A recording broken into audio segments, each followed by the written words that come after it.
Bonjour, Maître Michel Bastarache. Bonjour. C'est un plaisir pour moi de m'entretenir avec vous ce matin afin de pouvoir faire connaître aux élèves des écoles secondaires du Nouveau-Brunswick tout l'impact que vous avez eu dans votre carrière. Et on va essayer de découvrir ensemble votre parcours, vos réalisations. Et en terminant, certains points de vue sur des questions peut-être d'actualité. Donc, j'apprécie énormément votre présence ce matin comme figure importante de l'Acadie moderne. Ça me fait plaisir. Comme première question, j'ai le goût de vous demander, vous avez vécu dans les années 60 dans la région de Moncton, vous y avez passé votre jeunesse, et on sait que c'était, je dirais, peut-être une autre époque jusqu'à un certain point. Comment la société néo-brunswickoise a-t-elle eu une influence sur le parcours de votre vie par la suite? Quand j'étais jeune, moi, on vivait dans une municipalité où il y avait 40% de francophones à Moncton, mais seulement l'éducation en français jusqu'à la 7e année. Ça donne déjà un portrait de la société. Elle était extrêmement divisée. Maintenant, moi, j'ai vécu dans une famille francophone où il n'y avait absolument aucun anglais à la maison. Alors, on allait à une paroisse française, un centre social français, une école française, et dès l'âge de 13 ans, j'ai été mis dans un collège privé, le collège des Rédemptoristes à Moncton. Et finalement, j'allais chez moi à Noël et à Pâques, et c'est tout. Alors, pendant l'été, je n'étais pas tellement à la maison non plus parce que moi, j'ai toujours fait du travail d'été en vue de payer mes propres études. Je ne voulais pas que mes parents contribuent plus que le nécessaire. Alors, quand j'appliquais pour un emploi, puis qu'on voyait mon nom, par exemple, dans les postes de la municipalité pour les travaux d'été, et ils nous disaient carrément, on ne veut pas de francophones. En pleine face, comme ça, on discriminait ouvertement. Évidemment, on avait pour maire Leonard Jones, qui évidemment ne se cachait pas non plus. Et c'était un peu ça. Mon père était médecin, mais il était un médecin à salaire. Il était pathologiste dans les deux hôpitaux, en fait, de Moncton. Alors, il travaillait certains jours à l'hôpital anglais, certains jours à l'hôpital Dumont. Mais il était nationaliste dans le sens qu'il avait contribué à la création de, par exemple, la Caisse populaire à Saint-Antoine. Il était impliqué dans toutes sortes de mouvements. Et il en parlait beaucoup à la maison. Alors, dans ce sens-là, on était politisé, si on peut dire. Mais ce n'était pas une époque où il y avait beaucoup d'activisme, ni chez les étudiants, ni personne d'autre. Alors, moi, j'ai vécu une vie assez renfermée parce que j'étais dans un collège privé où on ne sortait pas et on n'était vraiment pas au courant trop des nouvelles. J'ai fait 3 ans là, ensuite 2 ans à Saint-Joseph. C'était un peu plus ouvert, mais pas tellement. Et ensuite à l'Université de Moncton, qui était naissante. Est-ce que lorsque j'ai pris connaissance de votre autobiographie que vous avez publiée récemment, là, qui s'intitule Ce que je voudrais dire à mes enfants, vous notez également l'influence de votre mère? Oui. Ma mère était québécoise. Elle venait de Chicoutimi, mais elle avait grandi surtout dans la ville de Québec. Et elle venait d'une très grande famille. Alors, ils étaient 14. Et c'était une famille. Son père était ingénieur des ponts et chaussées. Et puis, je pense qu'elle a 4 de ses frères qui étaient médecins, 2 qui étaient pharmaciens. Elle-même était infirmière. Alors, c'était pas mal ça, le noyau de la famille. Mes parents se sont mariés en 1946 et ils ont déménagé au Nouveau-Brunswick en 1946, à la fin de l'année, et moi, je suis né en 1947. Alors, ma mère a pratiquement toujours vécu au Nouveau-Brunswick au temps où moi j'étais vivant. Et elle n'a jamais beaucoup accepté le déménagement parce qu'elle venait d'une ville et elle n'aimait pas tellement la campagne. Et puis, c'était pas facile de s'intégrer venant du Québec à cette époque-là, à Moncton. Alors, j'ai grandi, si on peut dire, dans une famille qui avait un père et une mère extrêmement différents. Et, si on voulait résumer les étapes importantes de votre carrière, est-ce que vous pourriez identifier celles que vous jugez qui ont eu le plus d'impact pour vous dans votre carrière? Bien, vous savez, c'est le fait d'aller dans un collège privé à l'âge de 13 ans, ça change beaucoup, je pense, la perspective qu'on a comme adolescent par rapport à celui qui vit dans sa famille, qui a des voisins et ainsi de suite. Alors ça, c'est certainement. Mais c'est pas quelque chose dont on se rend compte beaucoup quand on le vit. Je suis allé, après les études à l'Université de Moncton, je suis allé à l'Université de Montréal. Ça a été un point tournant. D'abord parce que j'ai découvert le Québec, mais aussi parce que j'ai découvert aussi la profession que je voudrais embrasser, soit le droit. Et si vous avez bien vu mon livre, vous avez vu que c'est pas même moi qui ai choisi d'aller en droit, c'est mon père qui l'a choisi pour moi. J'étais très incertain, j'étais un premier de classe dans un peu tous les domaines, alors j'aurais pu faire une chose ou l'autre. Je crois que ma mère aurait probablement voulu que je sois médecin, mais je n'étais pas très attiré par les sciences. Et puis, j'avais fait sociologie, sciences politiques, économie. J'étais plus à l'aise dans ce domaine-là, mais je ne voyais pas tellement quelle serait la profession. Alors, mon père, ce qu'il a dit, c'est qu'il ne faut pas choisir la profession. Il faut choisir le domaine qu'on aime et simplement décider ce qu'on veut faire dans la vie. Alors, moi, il m'a dit, si tu es plus attiré par les sciences sociales, prends la plus rigoureuse des sciences sociales, celle-là qui t'ouvrira le plus de portes, tu décideras plus tard. Et je suis allé à Montréal parce que je ne voulais pas étudier en anglais. Et puis, ça a été la bonne décision, même vu de loin comme ça. D'abord, je crois que c'était bien de vivre en français, d'améliorer ma connaissance de la langue écrite et orale. Et puis, j'ai vraiment beaucoup aimé les études en droit. À part ça, ben, les points tournants, il y en a eu plusieurs, puis ça a été presque toujours des accidents. J'ai dit souvent à mes étudiants que durant ma longue carrière, maintenant 47 ans, j'ai appliqué 2 fois pour des emplois que je ne les ai pas eus. Alors, ça n'a pas été ça qui a marqué ma carrière. C'est arrivé par hasard, finalement, à cause de rencontres, à cause d'être approché par des gens qui t'ont vu travailler. Moi, je n'ai jamais eu une ambition de devenir juge ou d'être le meilleur plaideur ou quoi que ce soit dans ce genre-là. J'avais même pas l'ambition d'être président de l'Assomption. Les emplois sont arrivés un peu comme ça.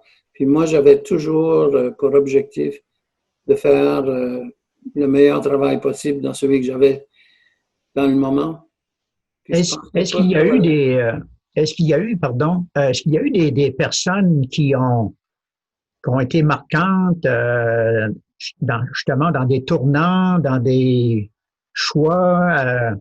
Parce que quand on regarde, bon, vous avez été PDG d'Assomption Vie, vous avez été doyen de l'école de droit de l'Université de Moncton, vous avez été directeur des langues officielles à Ottawa.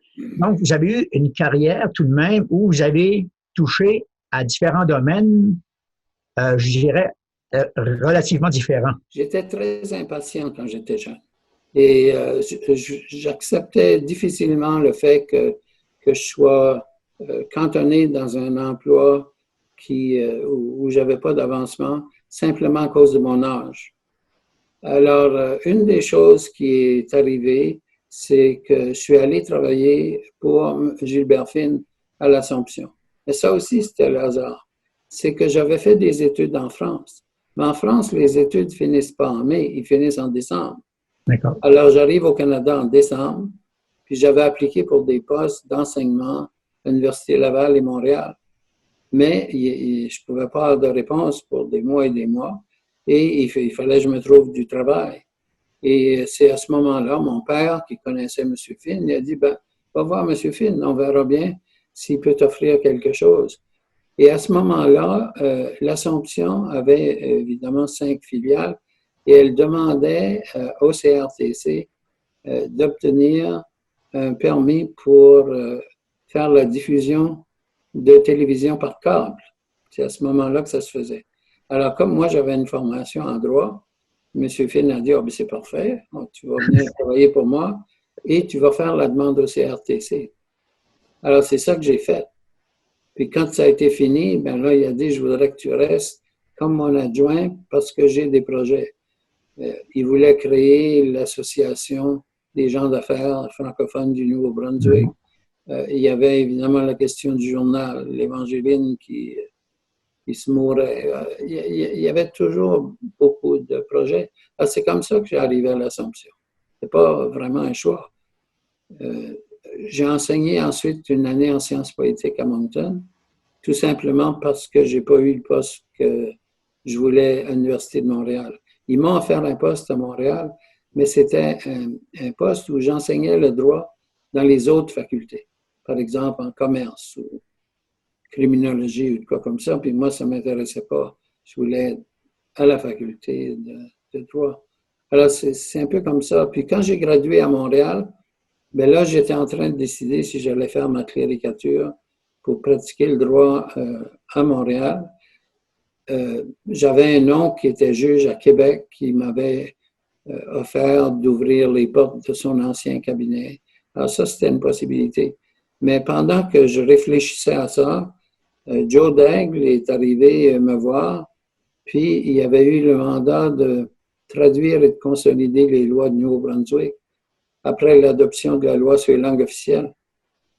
Et puis il m'a dit, ben, tu es le seul Acadien qui a une formation de droit en français.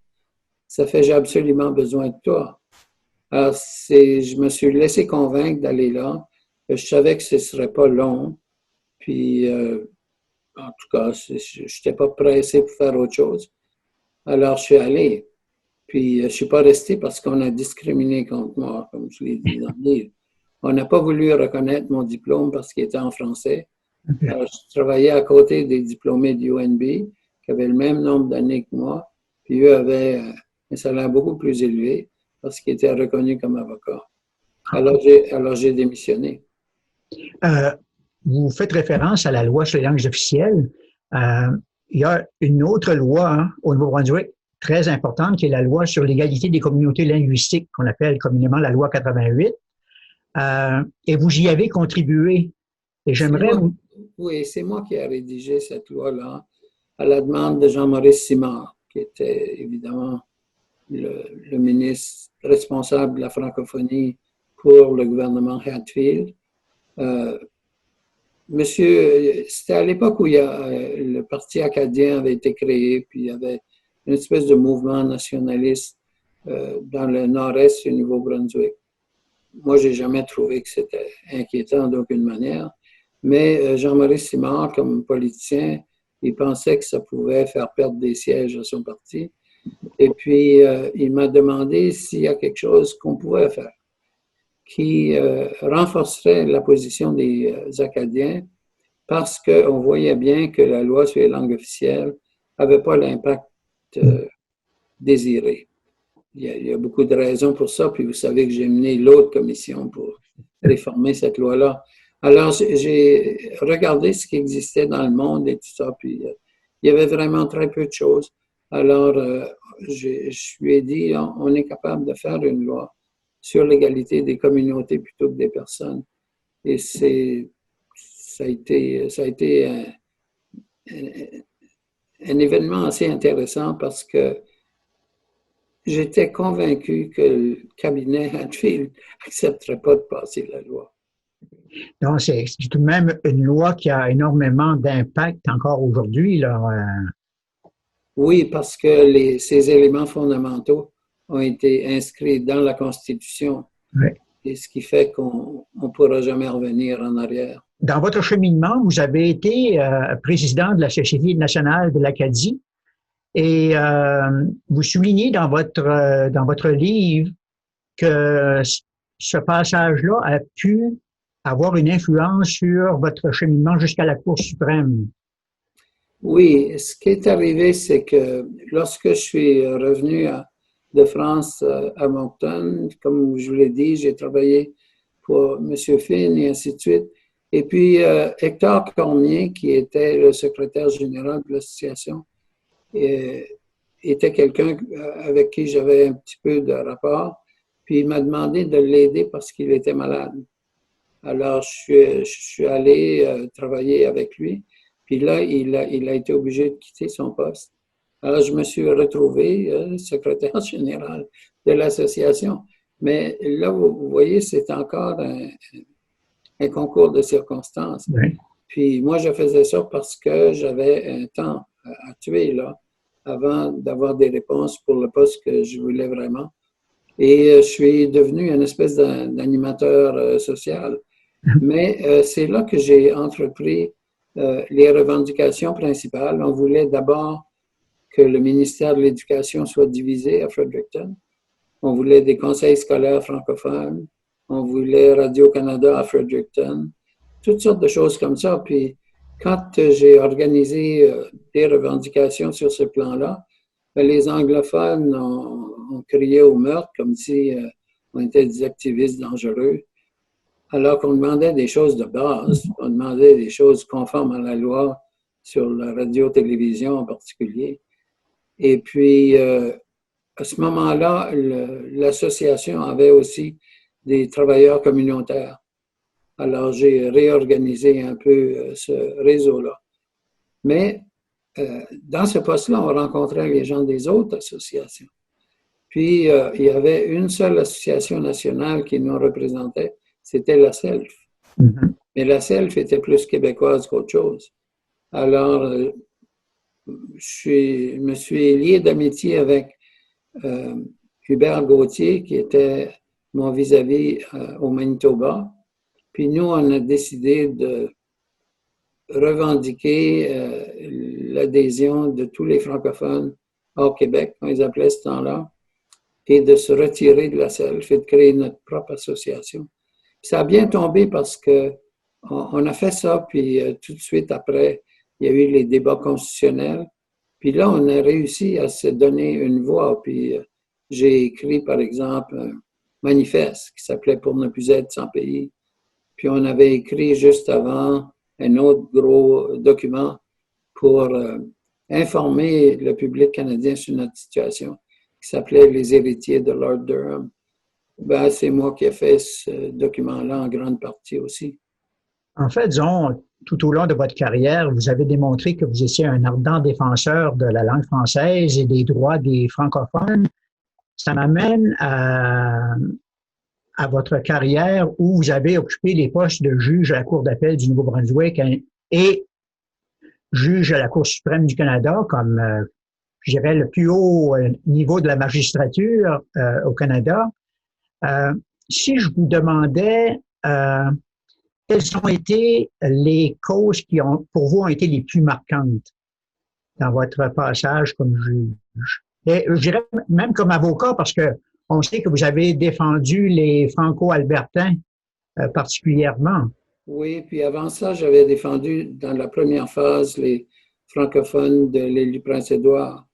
On avait obtenu leur droit à l'éducation dans des écoles séparées.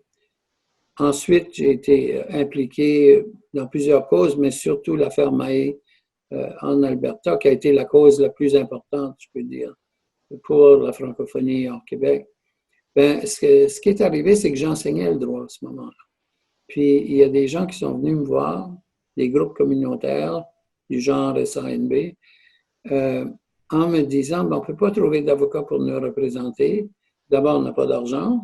Ça créait déjà un obstacle. Mais ensuite, la plupart des avocats francophones étaient dans des grands bureaux anglophones. Puis, ils ne voulaient pas être associés à ce qu'eux autres appelaient des militants. Alors, c'est comme ça que j'ai commencé à faire la pratique du droit. Mais là, vous voyez, ce n'était pas non plus une question de démissionner de mon rôle d'enseignant pour devenir praticien. C'est arrivé un peu par hasard. Mais j'ai beaucoup aimé la pratique du droit comme ça. Puis finalement, ce qui est arrivé, c'est que j'ai gagné 4 causes de suite en Cour suprême du Canada. Alors là, ça a attiré des clients. Et puis, ça m'a développé, si on peut dire, le goût de continuer dans cette veine-là. Je suis revenu au Nouveau-Brunswick pour prendre la présidence de l'Assomption en quittant mon bureau à Ottawa. Mais là, c'était pour des causes familiales. Il y avait eu le décès de mon père, le décès de mon fils, le décès de la mère de mon épouse, tout dans une année. Puis moi, ma pratique était une pratique de droit constitutionnel. Alors, j'étais continuellement parti. Une semaine en Colombie-Britannique, une semaine au territoire du Nord-Ouest, en Nouvelle-Écosse, partout, mais pas chez nous. Et puis là, je voulais me rapprocher de la famille, et ainsi de suite. Alors, j'ai fait un mandat à l'Assomption, mais je leur avais dit au départ que j'en ferais pas 2. Que j'aime ça ou que j'aime pas ça parce que je voulais pas renoncer à ma vocation, si on veut, dans le domaine juridique. Alors, j'ai fini mon mandat, puis je suis entré en pratique à Moncton. Puis seulement quelques mois après, on m'a nommé à la Cour d'appel du Nouveau-Brunswick. Là, c'était différent ce temps-là. On devait faire une demande pour devenir juge. Puis notre demande était présentée à un comité de juristes de la province qui devait dire au gouvernement s'ils acceptaient ou pas notre nomination. Alors moi, j'ai eu un problème avec ça parce que j'ai été choisi par le gouvernement et ensuite pas accepté par le comité parce qu'il disait que ma pratique du droit était pas assez au Nouveau-Brunswick. Puis il n'aimait pas le fait que j'avais été professeur d'université pendant 10 ans. Il disait que la cour, ce n'était pas fait pour des intellectuels.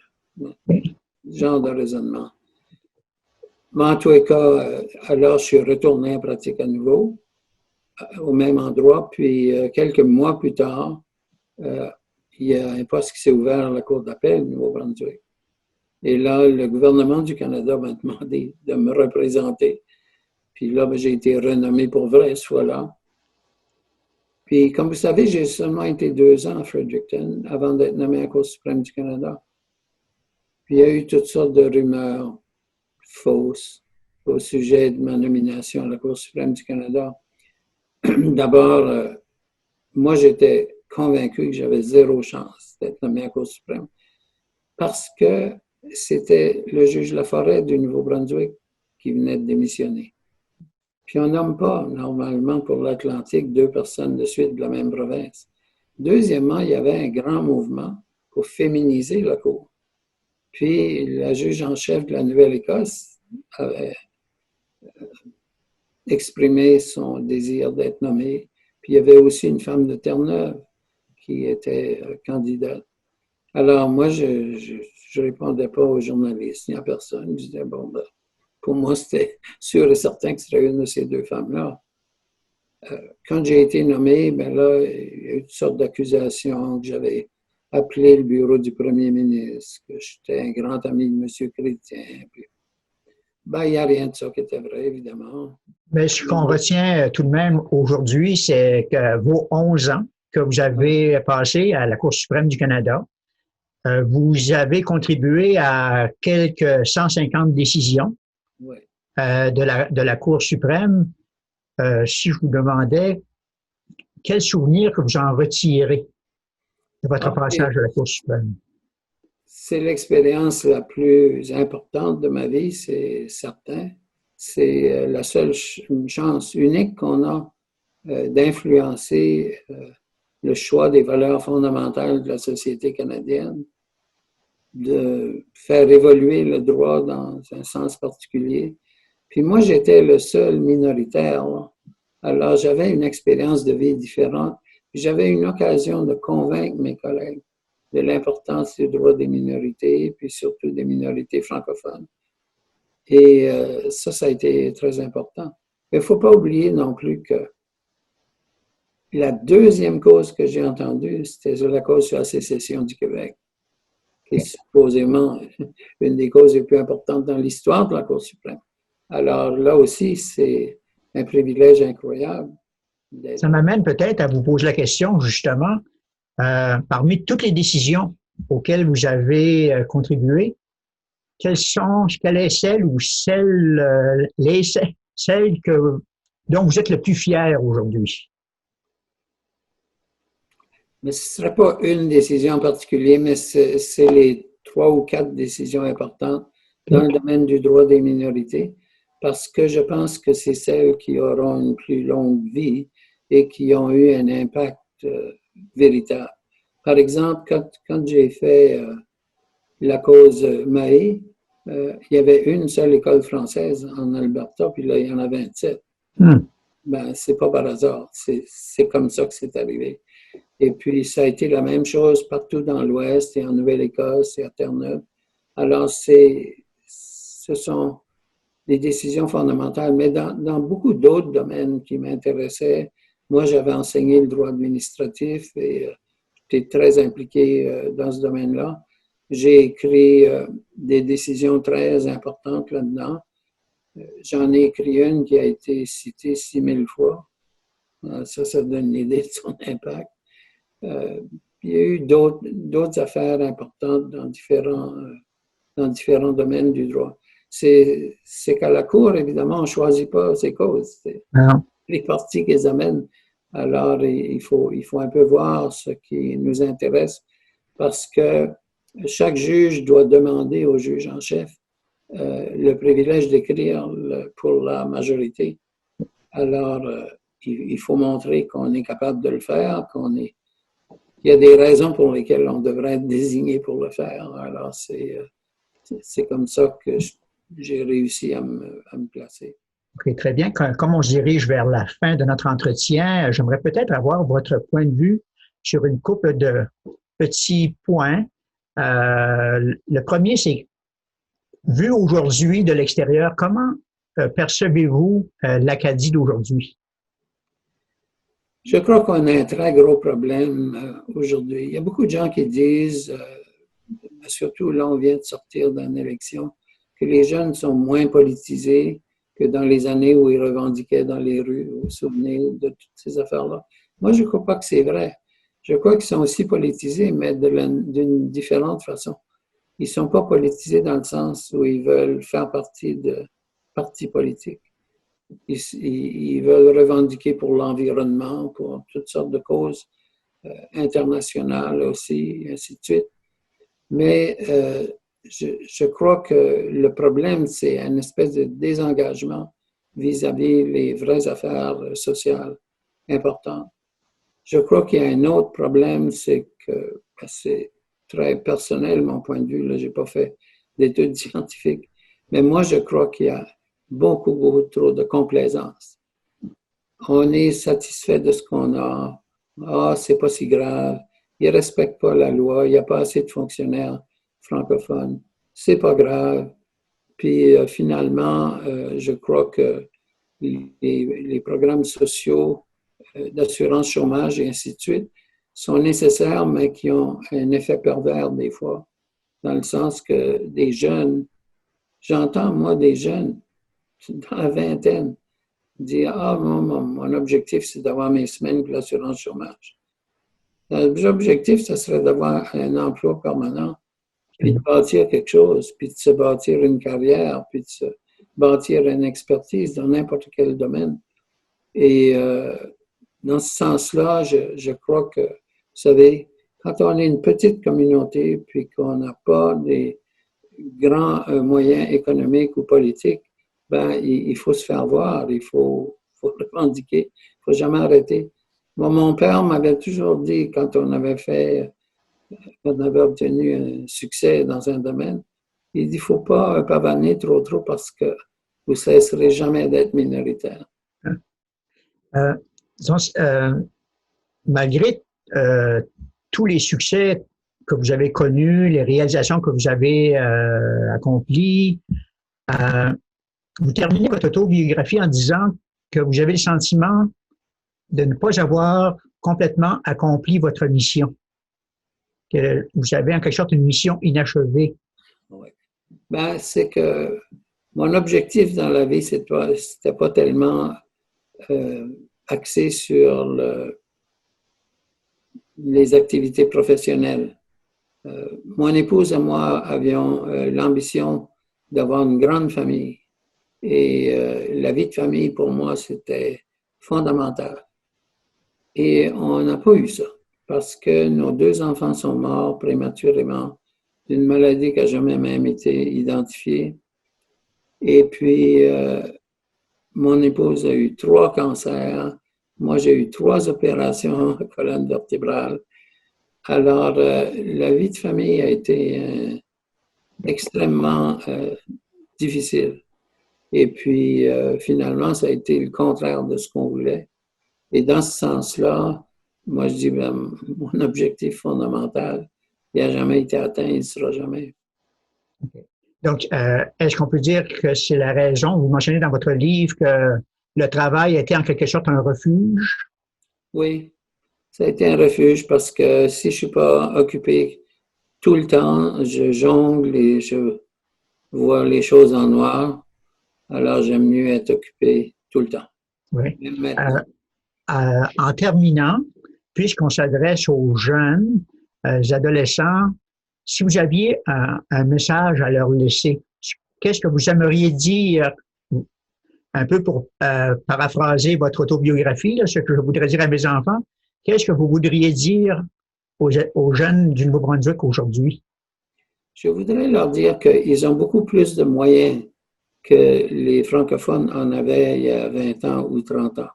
L'Internet et la technologie nouvelle, les institutions de base sont là et ils doivent s'en servir. Mais ils ne doivent pas oublier aussi que la réussite dans la vie, ça vient avec l'effort. Puis le premier effort qu'ils devraient faire, c'est un effort pour améliorer leurs compétences au plan linguistique. Moi, je parle souvent des étudiants en droit, comme vous savez, puis je leur dis, un avocat, il y a seulement 2 outils, la langue écrite et la langue orale. Il n'y en a pas d'autres. Ben, si on ne maîtrise pas sa langue, on ne sera jamais bon avocat. Mais c'est vrai dans tous les autres domaines. Je veux dire, il faut avoir ces compétences-là. Et pour se donner finalement le courage de faire ce qu'il faut pour réussir sur ce plan-là, ben, il faut avoir conscience de l'importance de la culture. Moi, la pire chose que le premier ministre du Canada a jamais dit, c'était dans un discours aux Nations Unies où il a dit « Il n'y a pas de culture au Canada. Il y a toutes les cultures au Canada. » Je crois que c'est absolument faux. Il y a une identité culturelle chez les Acadiens. Je crois qu'elle est très importante parce qu'on n'est pas n'importe quel Nord-Américain. Et si on est n'importe quel Nord-Américain, on n'est rien du tout au plan culturel. Puis moi, ça me désole de penser que les gens, tout ce qui les intéresse, c'est je sais pas, de changer leurs autos souvent puis de ne pas travailler trop fort. Donc, votre appréciation ne correspond pas à la perception que nous en a donnée l'ancien premier ministre du Québec, René Lévesque, qui avait parlé de dead ducks, ainsi que Denise Bombardier, là, plus récemment à l'émission Tout le monde en parle. Ben justement, moi j'ai eu souvent des relations avec des ministres au Québec et tout ça. Puis Claude Morin, qui avait écrit la loi 101 au Québec, il m'avait dit, ah ben tu sais, Michel, si tu crois tellement à la culture française, tu sais que tu as un choix, c'est de déménager au Québec. Puis moi, je lui avais dit, c'est drôle que vous me dites ça parce que moi, je suis là, je vous parle, on fonctionne en français tous les deux, puis vous m'avez donné un document dans lequel il y a des fautes de français. C'est moi qui... Bien, écoutez, Maître Bastarache, ceci conclut en quelque sorte notre entretien. Je vous remercie de votre générosité, de la simplicité avec laquelle vous vous êtes prêté un peu au jeu ce matin. J'ai énormément apprécié de pouvoir dialoguer avec vous. Et puis, on ne peut que vous souhaiter de belles et nombreuses années encore. Et vous remercier pour tout l'impact que vous avez eu pour les Acadiens et la francophonie, je dirais, à l'échelle nationale, pas seulement au Nouveau-Brunswick, mais également dans d'autres provinces du Canada. Merci beaucoup. Merci beaucoup. Ça me fait toujours plaisir de parler aux jeunes. Très bien. Merci. Au revoir.